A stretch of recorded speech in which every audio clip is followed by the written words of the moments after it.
Connect to Culture made their way to the Capitol to help advocate for the arts. I'm Nellie Lopez with more details on that coming up. Plus, the Lions Club in Baxter Springs hosts a ceremony recognizing the fight against cancer. And a nonprofit brings beauty and restoration to the city of Carthage in tonight's Doing Good. The 4 states' most watched news starts now. Art provides an outlet for healing and expression. Now that outlet faces a major funding threat. This is KOAM News. I'm Dow Quick. KOAM's Nellie Lopez spoke with Connect to Culture, who advocated for the arts funding at Jefferson City. There's so many things that the arts encompass. But the arts isn't just about a visual aspect. It's about how it can make the community feel. If you look back at the tornado in 2011, one of the main ways that we found people and students coping was through art. And you can see that just from all of the public art that popped up afterwards, all of the murals and sculptures of people just needing an outlet. An outlet some use to express more than just feelings is facing a requested funding cut.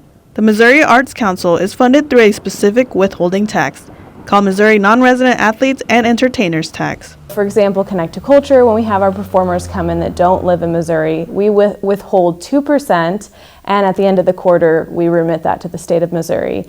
And now ideally, that would then be appropriated in a specific way, 60% to the Missouri Arts Council and then 40% to the other cultural partners.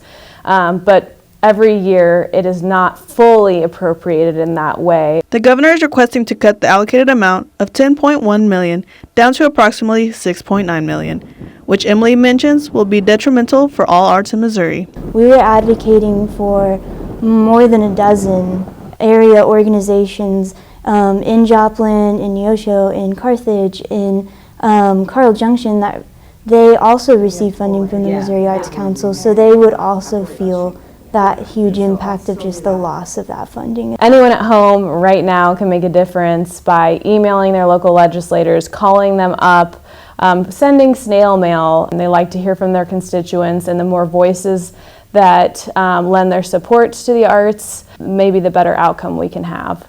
In Joplin, Nellie Lopez, KOAM News. Lawmakers are expected to vote on funding in May. Early public voting is underway for the Miami, Oklahoma school bond election. Voters can go to the community room at the courthouse annex again tomorrow to vote from 8 a.m. until 6 p.m. The Miami Public School District is asking voters to approve a $15.7 million bond issue. It's for safety improvements and facility upgrades. The bond centers on security concerns at Nichols Elementary, where every classroom has an exterior door. Election Day is officially next Tuesday. Polls open from 7 a.m. to 7 p.m. Beautiful day out there. Let's check in with meteorologist Austin Stantz. Thanks, Dow. Yeah, can you believe it? We broke into the 60s today. Now, the projected forecast was upper 50s there, but those clouds cleared out much earlier than expected. That warmed us up just a few more degrees to break the 60-degree mark. It felt great out there today. 62 degrees. That puts us well over our average here at 47. The record was at 69. We weren't too far away from that. Take a look at these temperatures, how mild it is still outside. 54 in Joplin right now, 52 Carthage, 51 in Monette currently. That puts us right now, just 24 hours ago, still 20 degrees above average in certain areas across the region right now. So if you and the pup got to get out for a walk this evening, believe me, this is going to be a beautiful night to do it. But don't worry, the warm-up is not over. We're going to talk about how high these temperatures are going to climb and how long they'll stick around coming up in my full forecast. All right, we'll catch you in a few. With Super Bowl Sunday on the horizon, a lot of local law enforcement departments are going to be on high alert for potential drunk drivers coming home from those parties. The Carl Junction, Carthage, and Joplin police all recommend having a designated driver or using a rideshare service, and please not getting behind the wheel if you suspect you've had too much to drink. We're always out patrolling, always looking for impaired drivers, so we're watching for minor traffic violations to kind of give us clues if they're impaired, and we'd make our traffic stops from that and kind of go and judge impairment after that. In the state of Missouri, first-time DUI offenses can typically carry fines between $5,000 and $10,000 and possible jail time. The Lions Club in Baxter Springs is hosting a luminaria ceremony to honor cancer survivors and families who've lost loved ones to the disease. Donors to Ronald McDonald House will receive a white bag to decorate and a tea light candle to honor those currently battling cancer. Participants can also walk laps around the gym to pay tribute to their family members and support the cause.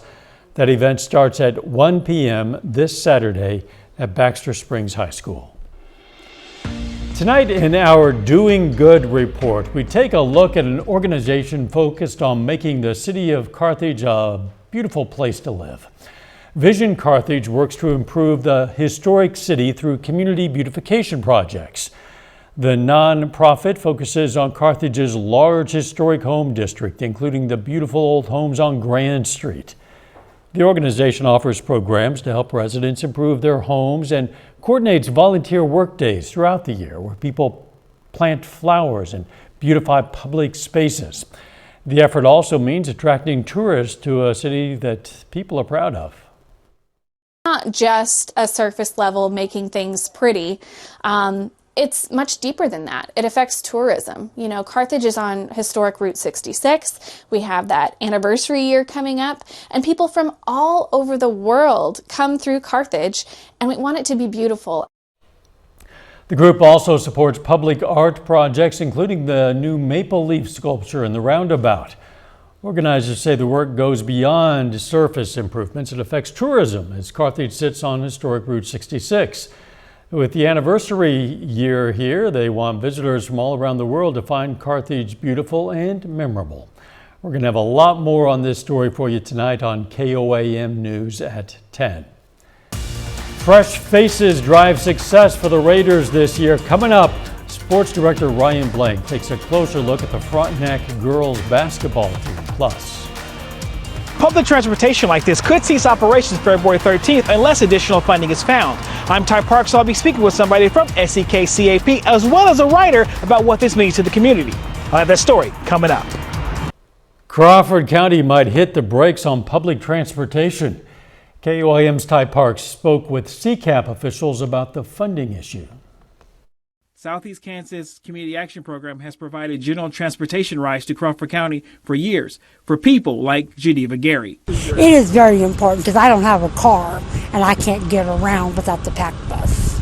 Funding for the transportation is paid 70% from state and federal funding, and the remaining 30% is made up from donation, says the transportation director, Scott Christensen. The matching funds that we received have gotten us this far, and without additional matching funds to cover the gap to get to June 30th, we'll have to suspend services.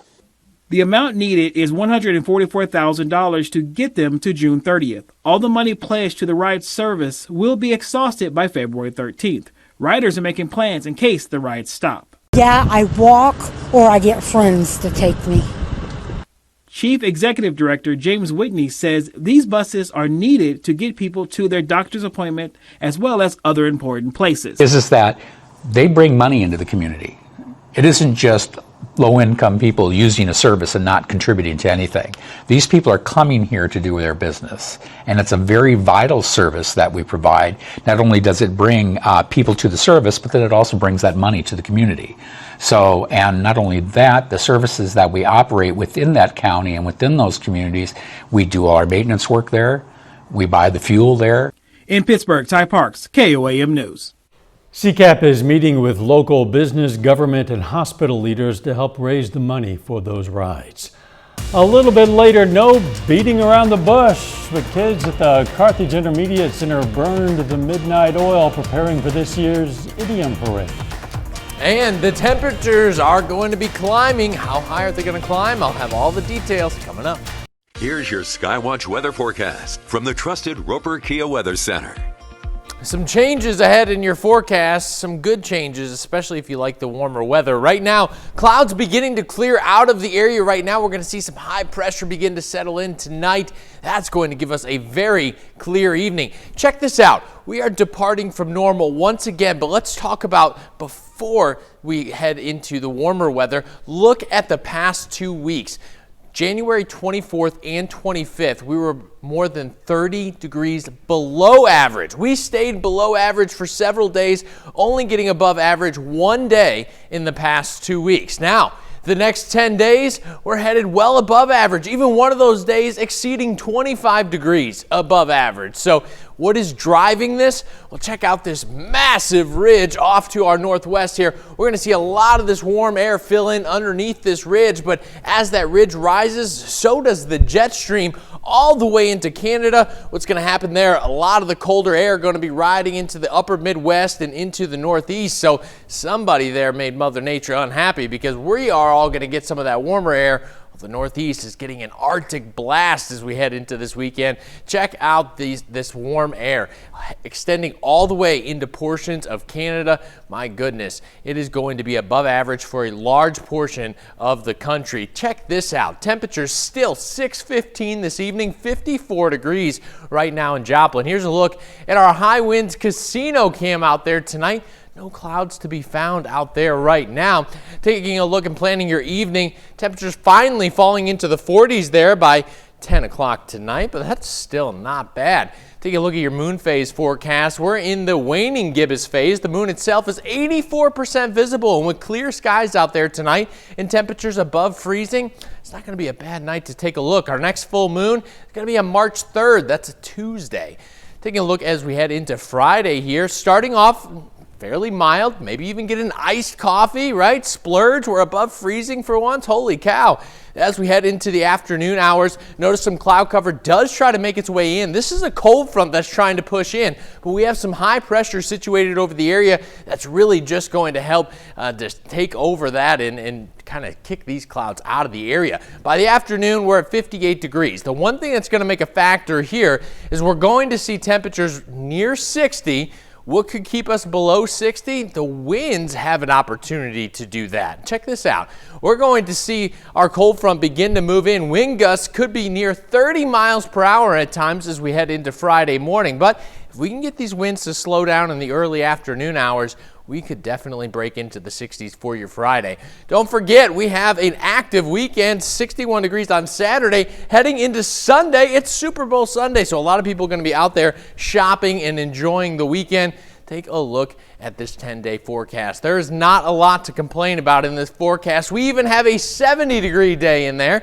We're also going to see some rain chances increase as we head into next week, and we could still use the rain, and those are still some mild above average temperatures. We're finally falling back to around average late next week, but again, we can relish in this weekend. I'm already planning all the things I can do in my head just looking at those temperatures. Do some yard work at my house, for example. I'm coming over. I'll bring the gardening gloves. Excellent. I'll put you to work. Thanks, so it was a busy National Signing Day for Kid State Missouri Southern football. We're going to take a look at their classes coming up. And the Pontiac Raiders girls basketball team might be young, but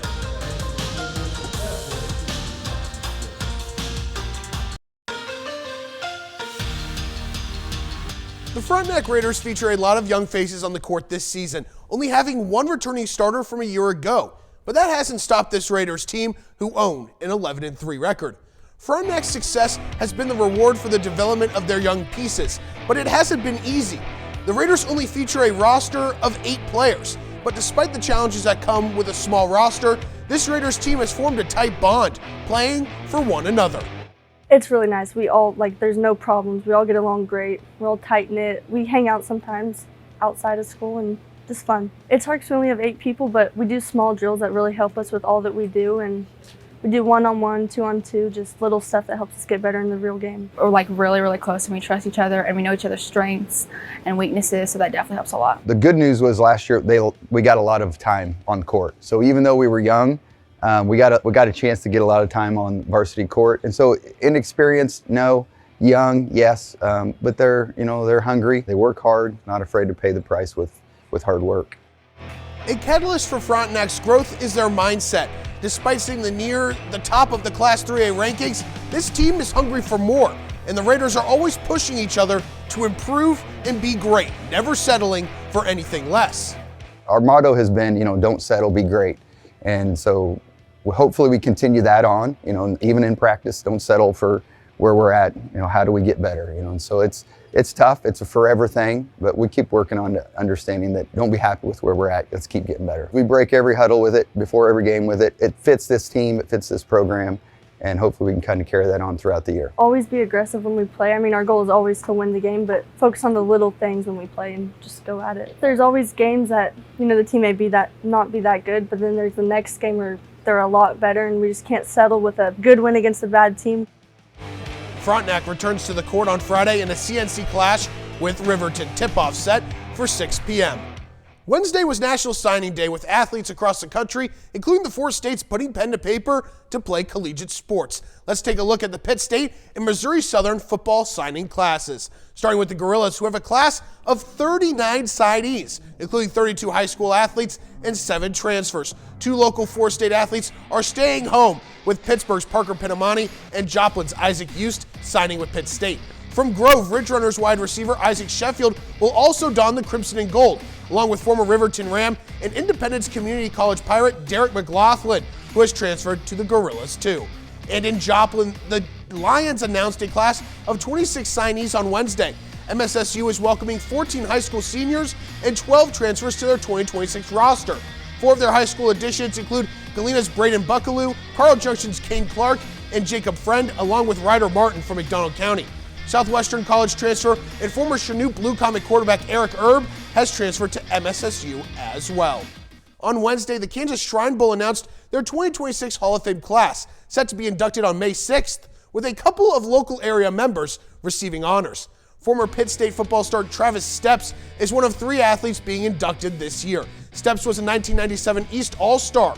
During his career with the Tigers, Steps helped lead the Tigers to an undefeated season in 1996 in their first ever state championship. And the lone official to be a part of the 2026 class is Gary Davis. The Chautauqua High School and Pitt State grad officiated in 19 Shrine Bowl matchups, the most of any official ever. That's it for sports. We're back with more after. Here's a look at what's coming up on KOAM News at 9 on Fox 14 tonight. Planning to drink during the big game? Well, 4 state police departments explain why your ride home matters more than the score. Plus, Vision Carthage is doing good, transforming their community one project at a time. And 500 trout slide down the chute into Fort Scott's Gun Park today. We're going to take you to the restocking event. Those stories and a lot more is coming up tonight. KOAM News at 9 on Fox 14. Look at this. 5th graders at the Carthage Intermediate Center turned learning into a parade, using creativity to bring figurative language to life. The project, led by a second-year teacher, challenged students to dress as a literal representation of common idioms, turning phrases into costumes such as class clown, under the weather, and hitting the book. The activity ties directly into classroom lessons on idioms, while also helping students practice presentation, listening, and communication skills. Nice idea. Sure is, and you know what? You should get the kids creative this weekend. Get them outside enjoying these temperatures. No TVs this weekend. Saturday, 61 degrees. Okay, I'll make an exception. Super Bowl Sunday, 66. All right, yes. Sunday we'll make an exception. Monday, outdoor recess for sure. 70 degrees there. Then some rain chances arriving as we head into the middle part of next week. I suppose maybe you could take the TV outside. You can have the best of both worlds. I think you could do that. Yeah. There you go. Thanks for joining us. We're going to see you right back here for KOAM News at 10. Let's make it a great evening.